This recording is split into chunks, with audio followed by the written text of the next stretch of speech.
Hey there guys, Aaron Brink with Brink's Bees here, and today I'm going to be giving a presentation on preparing for spring. I was asked to do this presentation for the Mid-Columbia Beekeepers Association here in Kennewick, or the Tri-Cities, Washington.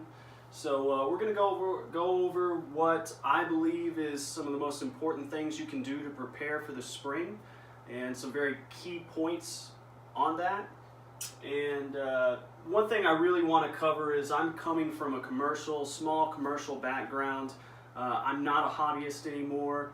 I run over 250 hives and several hundred mating nukes. We sent bees to almonds this year, and we have other pollination contracts and have done those types of things for several years. We primarily specialize in pollination services, honey production, and queen production. So I'm coming at it from that type of background, so keep that in mind if you're a hobbyist or beginner and watching this. These are some of the things that I do to make sure my bees are very successful, and this is also how I run my operation in terms of preparing for the entire year.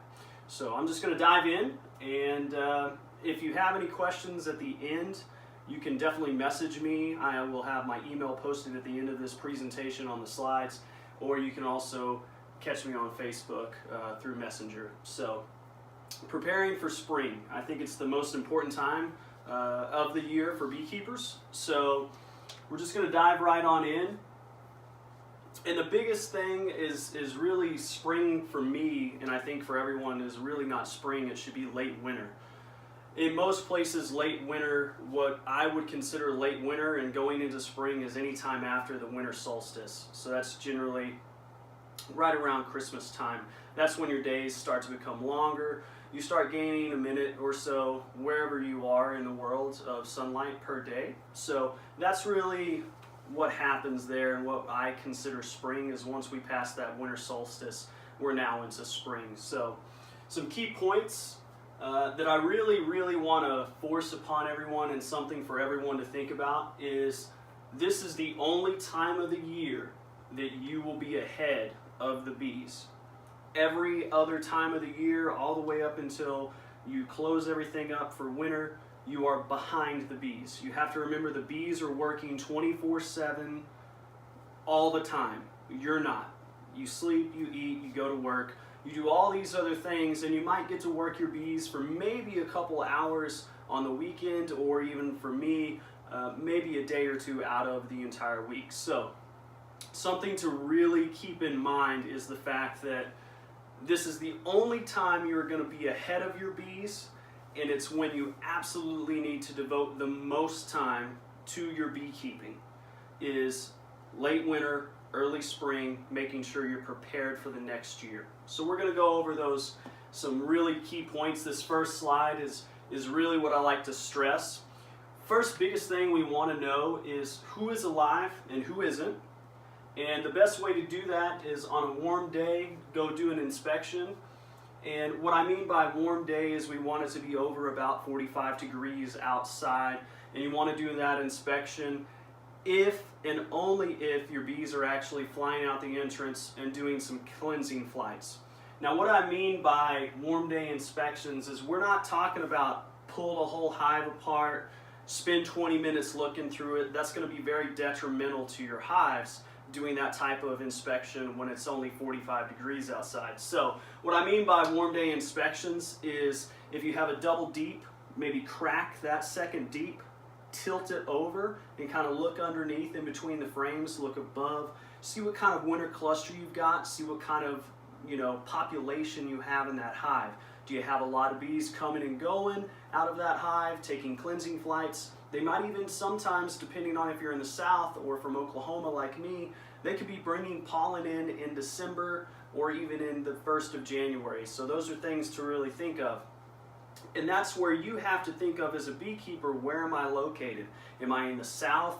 Am I middle of the country? Am I far up, up here in the Pacific Northwest where I am right now? So those are things to think of. And the biggest thing is that warm day inspection. Who's alive? Real quick, who's flying? Who's got bees in the box? How many bees are in the box? What's the population look like? And does it look or feel by maybe picking up that hive or picking up that second deep or whatever your other brood box is or honey super, how much resources do they have left? And that's something to note. From there, pulling dead outs and saving resources. This is one of the biggest things that I think a lot of beginner beekeepers and hobbyists miss out on in late winter and early spring, is they don't go out and do these warm day inspections when it needs to happen, and they don't know who's dead, don't know who's alive, and then when it gets warm enough and they think, well, I should probably go out there and check them. This is when it's 65 degrees or so outside. All those dead outs probably now either have hive beetle larvae or wax moth larvae in them, and you're probably not going to use those frames because they're going to be ruined. And being able to pull your dead outs, that's all that drawn comb, that's probably some honey, that's a lot of resources that a lot of people don't think they have because my hive died. Well, even if you have a dead out hive, it died on you, you can still do something with everything in that box. All of that drawn comb is gold. That drawn comb is so much work and effort that your bees don't have to invest in the next year, and you can save all of that. So who's alive, who isn't, do a warm day inspection and pull your dead out equipment and save those resources. So that's my first biggest point. And this could be, it all depends on the area that you're at. Here in the Pacific Northwest, I would say in January we had a couple warm days where it got to be 55 degrees.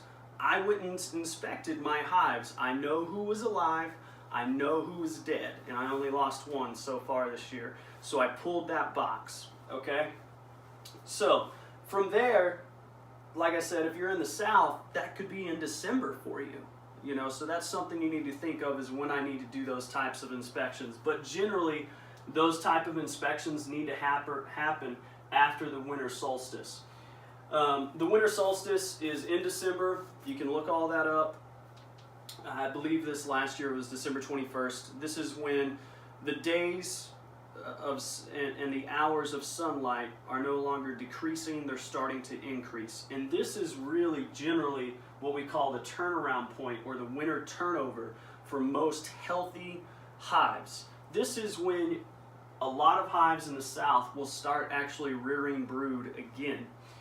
The other biggest thing, and this is some new research that came out just last year, and if you want, I can add some sites to this, but a lot of times, for years ago, we believed it was just about how much actual daylight the bees had, and they recognized how much daylight, how much more daylight they had, and for a long time, they thought that was the pushing driving force to rearing brood. And what they found out last year is generally ambient temperatures that are over 37 degrees Fahrenheit, and that's really where brood production starts kicking off in the winter. So once your temperatures get to 37 degrees on average and start to stay above 37 degrees of ambient temperature throughout the day, that's with sunlight hours, that's when brood production is going to start ramping up in the winter months. So this is really where you're going to stop being ahead of the bees, and this is when they're going to start laying brood.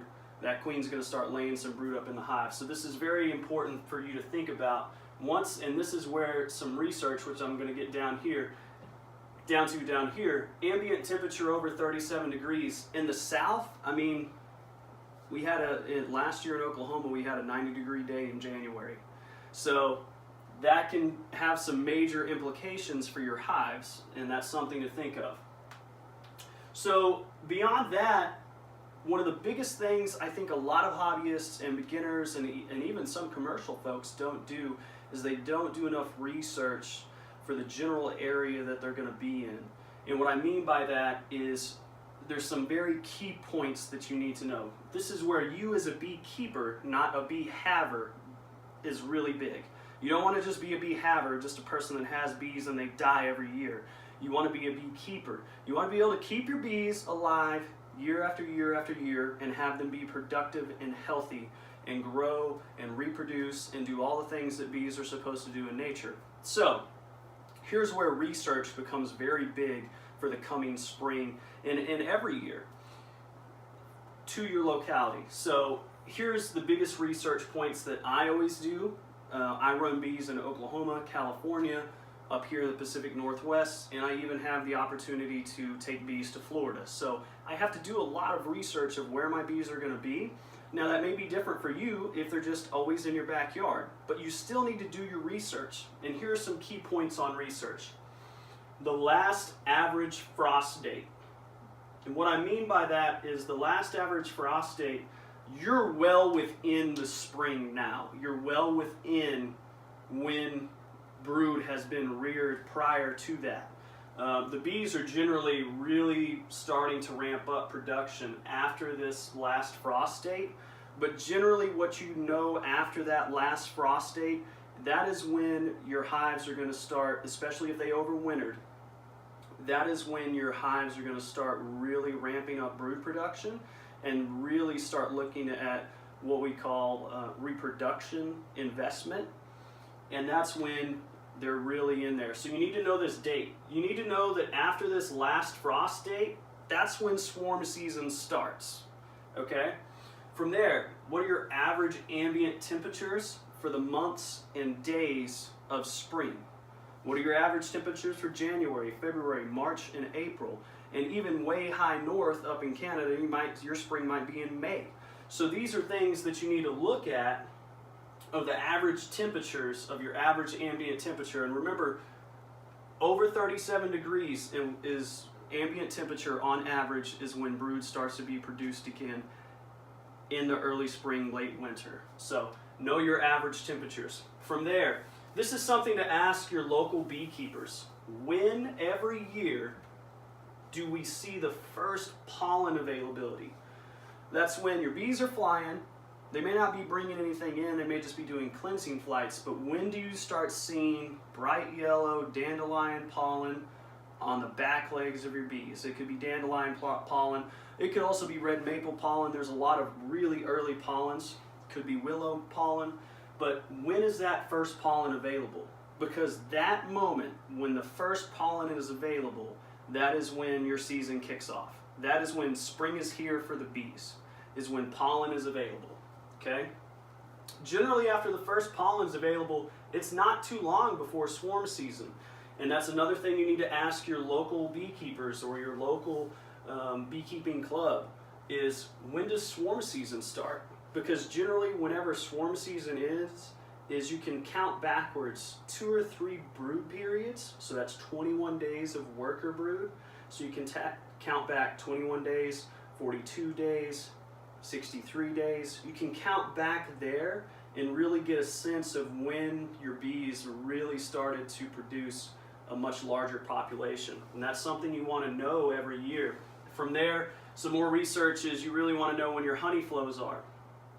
If you haven't built your bees up for the spring, there's no real opportunity for them to make a great honey crop come summer when all the nectar flows happen. You want your bees as absolutely strong as possible in the spring to the point of them almost swarming, or you needing to split them so that they don't swarm so that you can take advantage of these honey flows. Another big one a lot of people forget about to research is, when is your summer dearth? When is there no longer pollen or nectar available in your area? In Oklahoma, it's generally July, and it's a month before we have nectar again in August. So that's something to think about. Up here, I was told it was June, and then later in August and September, there's some more flows happen as well in the Pacific Northwest. And then the summer solstice, midsummer, that is when your season is beginning to close. The days are starting to get shorter now. The bees recognize this. Generally, nighttime temperatures also start to cool after this. So this is the end of your season. This may not be the end of when you're harvesting or when your bees are building up, but this is when it's the summer turnaround. This is when we need to make sure our bee populations are as high as possible and they have as much resources as they can to make it into the winter. This is generally sometimes right around the summer dearth. So if you've taken too much from them, honey-wise or pollen-wise, this is when you need to give it back to them either in feed or really maybe give them back some other options in terms of pollen patties or artificial feed. From there, I'm a massive believer in however successful you're going to be is all due to prudent planning. You cannot be successful as a beekeeper if all you're doing is being a bee haver. You're just hoping that the bees do what they're supposed to do. Well, you're taking care of an animal. You're taking care of a massive organism that's incredibly intelligent, but the funny thing about us as beekeepers is we like to put that superorganism where we live, and that may not be the best location for your bees. So it's up to you as the beekeeper to make sure that your bees have everything they need to be successful for that year, and this is where more research and planning comes in. So spring planning, early or late winter, early spring planning. Plan out your management for the year. This includes equipment prep.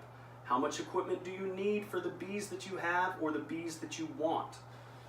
Feeding, mite level testing, mite treatments, other treatments for other diseases they may have, splitting, requeening, honey supers, honey harvest, fall management, and winter prep. All of these things need to be planned in advance in late winter or early spring so that you can be absolutely successful in having your bees. So I'm going to go on. We're going to go to the next slide. So late winter, early spring. Early spring is after that winter solstice. Remember, biggest thing to find out first is who is alive and do a quick warm day inspections when it's roughly above 45 degrees outside. Anytime, if it's 45 degrees or above and sunny and the bees are flying, you can crack that lid, take a quick look, crack the two deeps apart, take a quick look. You can do all those things, okay? Check the weight of hive in stores. So you can pick that hive up and say, oh man, that's really heavy, okay? Or, man, that's really light. If it's, man, it's really light, you might need to give emergency feed if needed. That can be granulated sugar or protein blocks. The way I do granulated sugar is I use frame feeders that are just troughs, and I'll literally just take a couple scoops out of a 5-gallon bucket of sugar and pour it down into that frame feeder. Spray a little bit of, I take a mister or a hand sprayer with water in it, spray a little bit on top. That will get the scent of that sugar up into the hive, and the bees will go over there and try to get to it.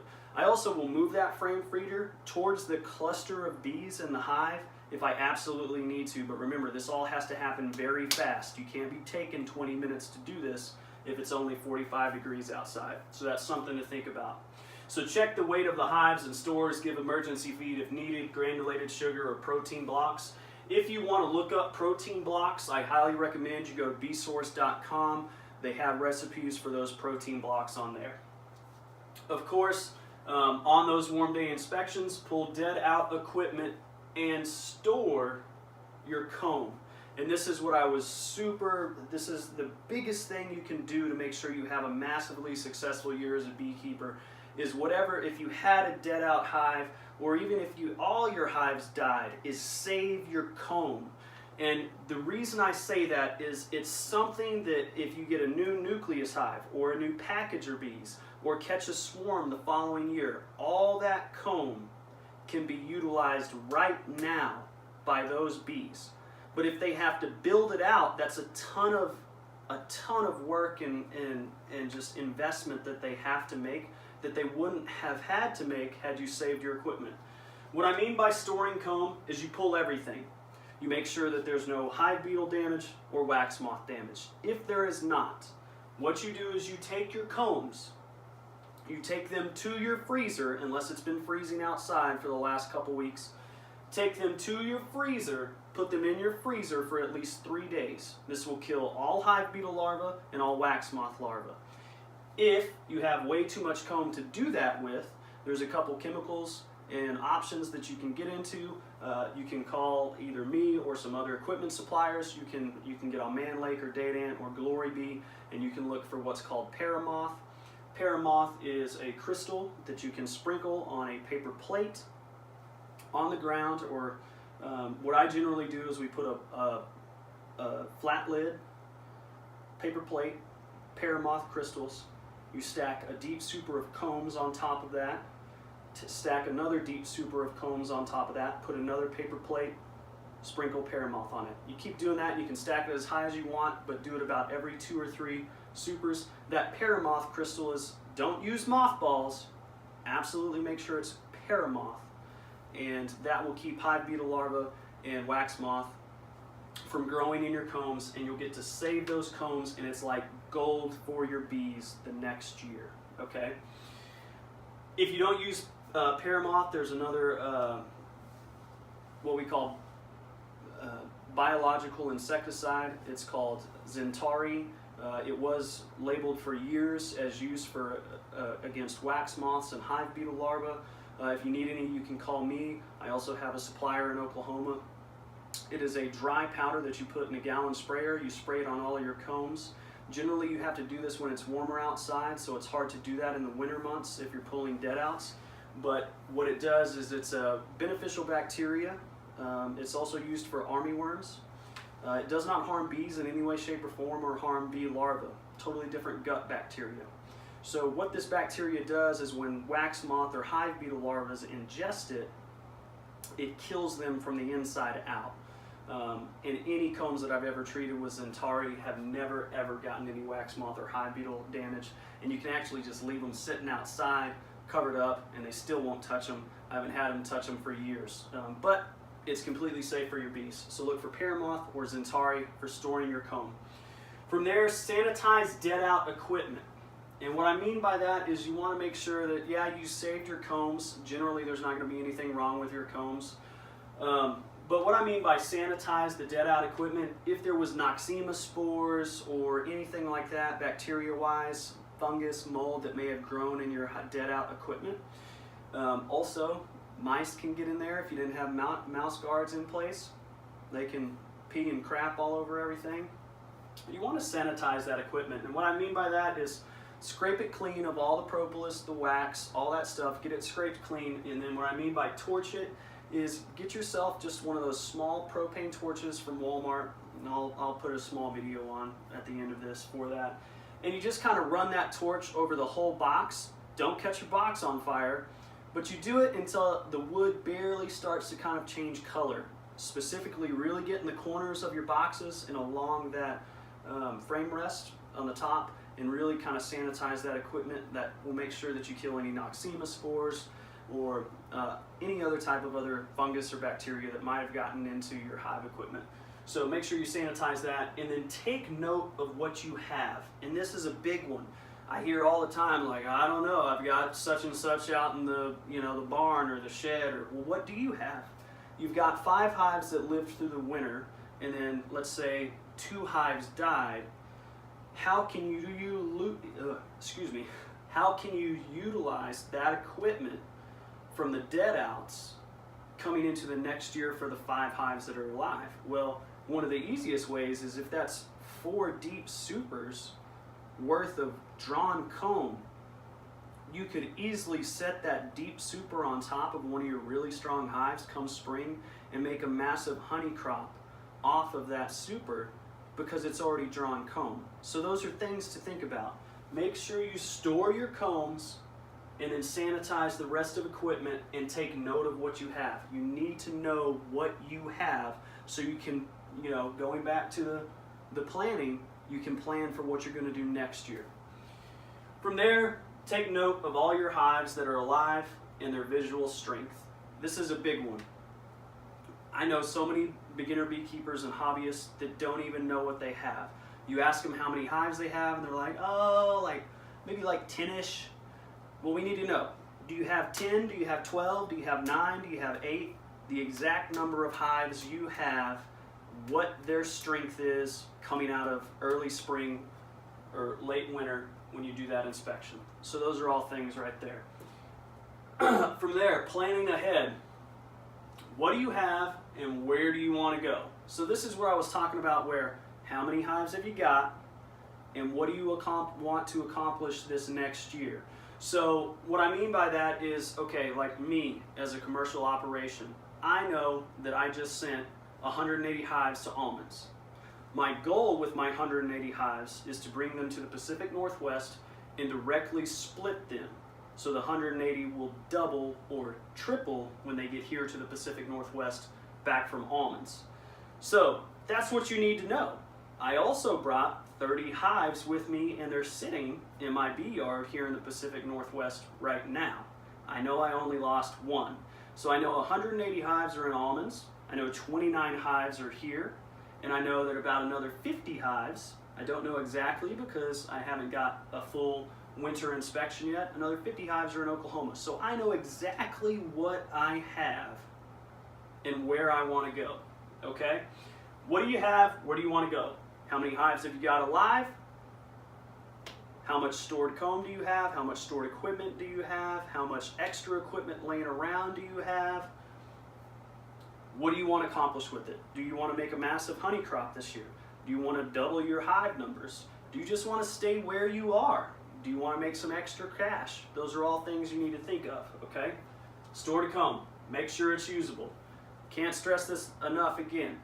Your drawn out comb, if it was from honey supers that you pulled in the fall, if it was dead out equipment, make sure it doesn't get infested with wax moths or hive beetles. Paramoth or Zentari are the two best chemicals you can use for that. You can ask me more about that in an email or give me a call about it, okay? Make sure it lasts. From there, once you pull all your equipment, or you have your plan, repair any equipment that you might have damaged, might have some issues, repaint it, get it ready to go, okay? And then once you figure out what you've got, purchase whatever else you need, purchasing additional equipment. This is one of the biggest things that I think, another big thing that I think a lot of beekeepers miss out on, and even I do it as a smaller commercial operation. I've already sent bees to almonds, 180 hives. I know I need double that, well really triple that, because I'm going to need not only a box for all the splits, but a second deep to go on top of those splits. Okay, so this is where purchasing additional equipment becomes very important, because once you really get into the spring, when I say the real spring, like you get into April and May, it gets really hard to find beekeeping equipment because everyone's trying to buy it right now because everyone needs it.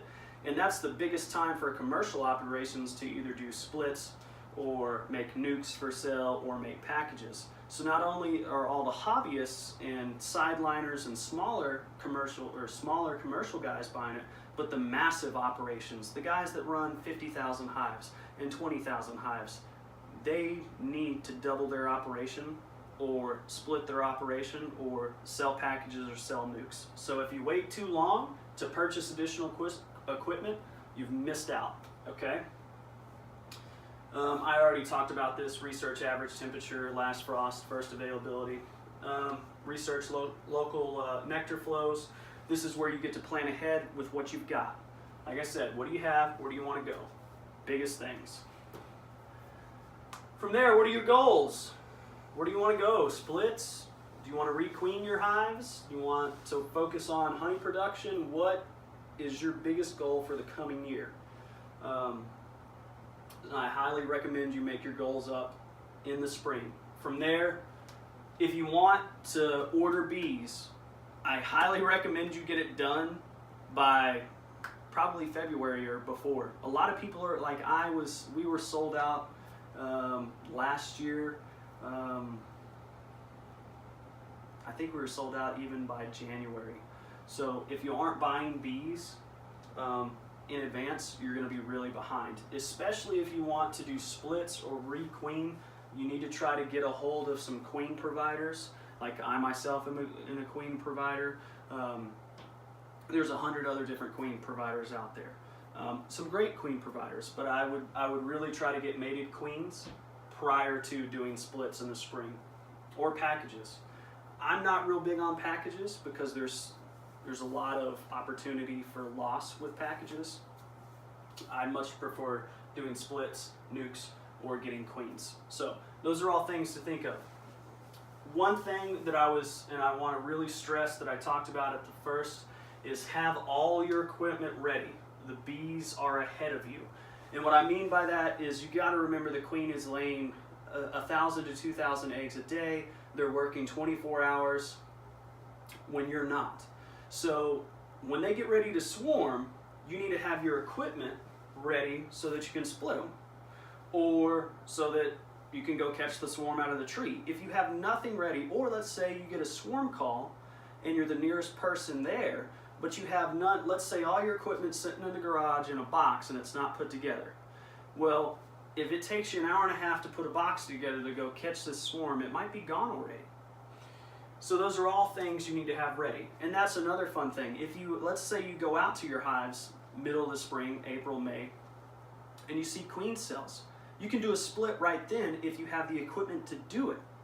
But if you don't, or the equipment's not together, you have to wait for equipment to get shipped to you, you have to build the equipment, you have to paint the equipment, blah, blah, blah, then it's probably not going to happen for you. Or your hive's going to swarm and you're going to lose half your hive and half your honey production. So those are things to think about. And then your goal, no matter what, as a beekeeper, is to have healthy, productive bees. And my biggest thing with that, guys, is you need to check your mite levels regularly, like once a month, no matter what. That goes from when your bees start flying in the spring until when they stop flying in the winter. You need to be checking your mite levels. If you don't know how to check your mite levels, ask someone who does. Ask me. Ask David White. Go find a mentor, someone who knows how to check mite levels, preferably with the alcohol wash method. There's a couple others, sugar roll method, and those are things you can research. But I highly, highly, highly recommend that you test for your mites and that you treat your bees and make sure they're as healthy and productive as possible. From there, spring feeding, late winter, early spring feeding. I am huge about this. If you want to have massive honey crops or have a whole lot of bees that you can split early spring going into the summer and maybe even double your honey crops, the best thing you can do is feed. But there's some things that I really want to stress on. That is, the biggest thing with feeding is one of the biggest things that I do as a small commercial operation is I need my bees to be prepared for the almond pollination.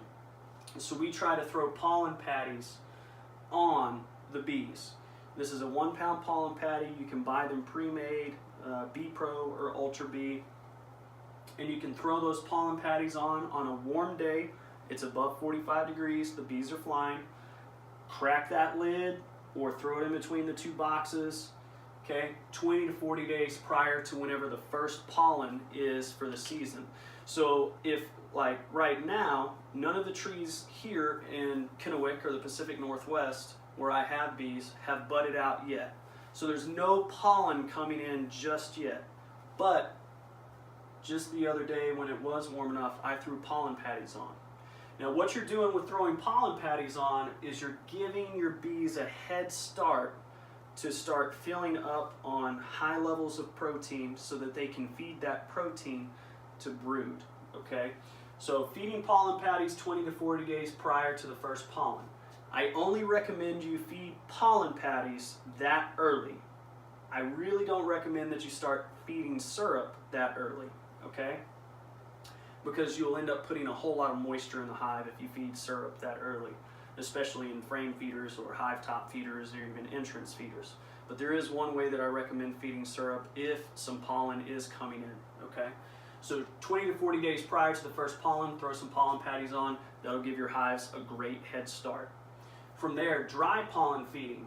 This is where it's a pollen powder, and you can get it from Man Lake and Bee Pro, or you can also get it from Daydant in Ultra Bee, or AP23 from Daydant. So Bee Pro, Ultra Bee from Man Lake, or AP23 from Daydant, those are all dry pollen powders. Easiest way to do that is get yourself a 5-gallon bucket and buy yourself a 5-gallon bucket and buy a hole saw about 2 inches, okay? And then you're going to go about 3/4 of the way up on the bucket and drill maybe 2 or 3 of those 2-inch holes around the bucket. You dump some of that protein powder in that bucket, maybe to fill up maybe 6 inches of the bucket, and then you put the lid on it and go and put that maybe 100 yards away from your hives. If you can't put it 100 yards away from your hives, you put it as far away as you can. You don't want to start a robbing frenzy, but they will tear up dry pollen in the early spring, especially if they can barely fly and there's not a whole lot going on. And what's funny is this is when people, early spring, this is when people see them getting in their chicken feed or getting bird feed dust. One of the other biggest ones I saw in Oklahoma when I lived there is it's still deer season in January, and we would put out rice bran for the deer, and the bees, I had a bee yard near one of my hunting places, and the bees were just destroying the rice bran pile. I thought the deer were eating it. It was all my bees that were coming and stealing all my rice bran. So I had to put out some dry feed for them. So these two are massive opportunities for you to really, and this is a picture. You can see that there's actually not much grass, and I don't know if y'all can see it, but this is super early spring in Oklahoma. I believe this was January 14th of last year, and you can notice how much brood I have going on in my hive. And this was on both sides of this frame, and I think there was about 5 frames in this hive that were that way. And all I had done was thrown pollen patties on and fed dry pollen prior to this, and this is the result. So you can have that in very, very early spring. And what that does is it allows you to have a massive bee population to take advantage of your early spring nectar flows. From there, open feeding syrup in a tote is a great way to simulate a very early spring nectar flow. The only time I recommend doing this is when the temperatures are up in the 50s, because if the syrup is too cold, it chills the bees, and then they have a really hard time flying back to the hive, and even when they do get back to the hive, they're very chilled, and it can cause issues. It can also, if you feed syrup too early, it can cause issues with dysentery, give them diarrhea. Doesn't mean they have noxema, it just means their gut flora hasn't reproduced enough to deal with all that feed that you're giving them. I use the tote method. If you want to look up the open feeding tote method, a great person to research is Ian Stepler. He's out of Canada. He is a fantastic commercial beekeeper that does some fantastic videos. Ian, I hope you hear this and maybe watch this. You've really helped me out as a commercial beekeeper with all your methods. So that's someone to look up, guys. He's got a lot of good stuff. Is Ian Stepler on YouTube, and he's got this tote method. That's the method that I use, not only for my pollen, but also for my syrup. The idea is you go buy a Walmart tote, that you store stuff in, and you drill those 2-inch holes in the sides.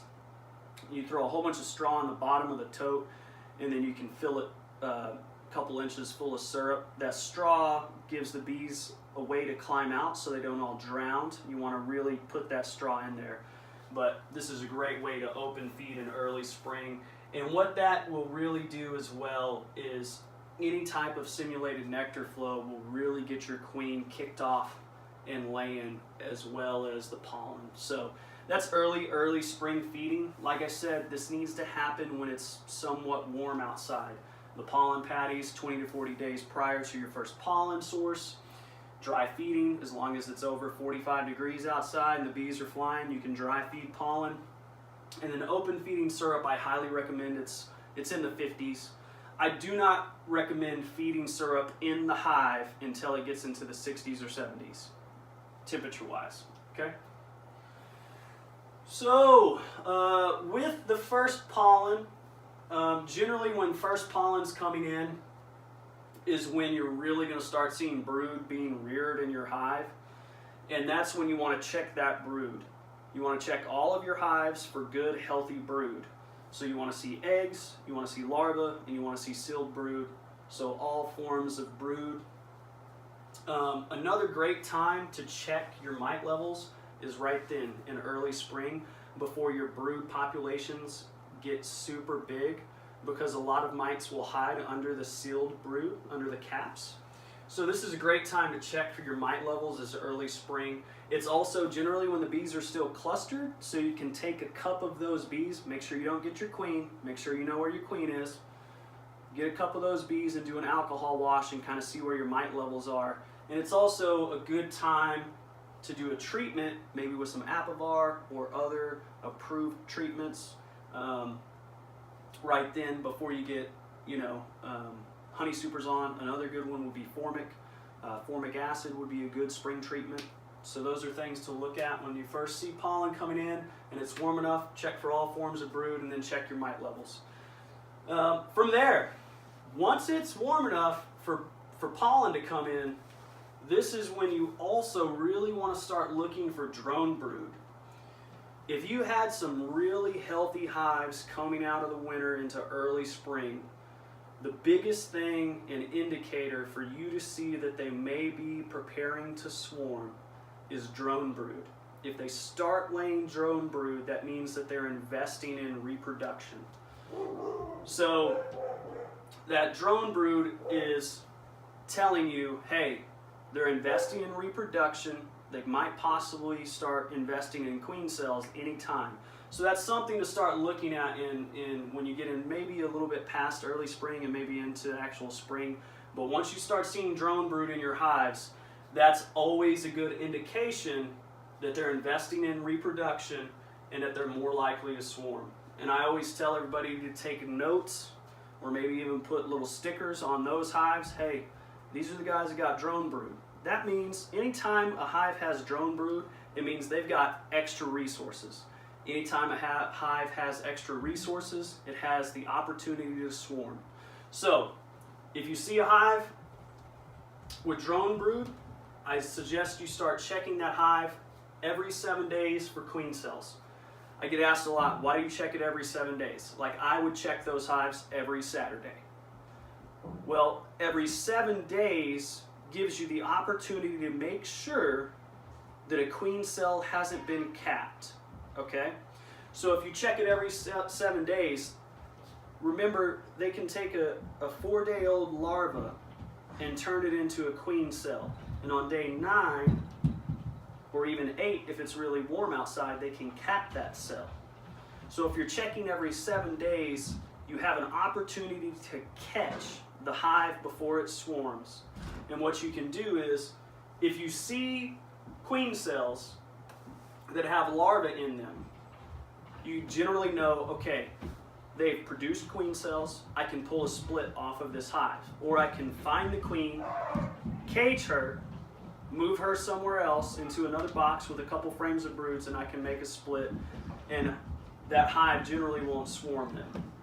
So, those are things to think of. From there, this is kind of the end of my talk. There's so many things that I want to cover, but they're all different talks. This is supposed to be just preparing for spring, and I hope I've done a good job with it.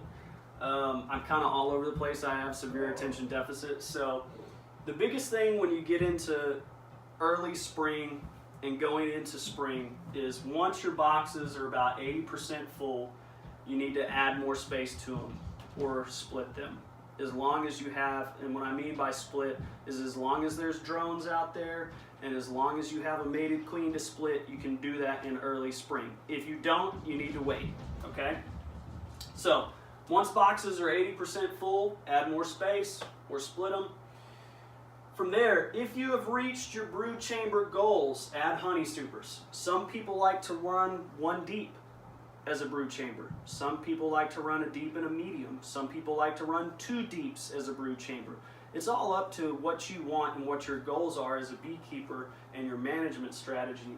But once you've reached brood chamber goals, and what I mean by that is your brood chamber is 80% full of bees, then you can throw a queen excluder on if you use queen excluders, or just throw more space on them, okay?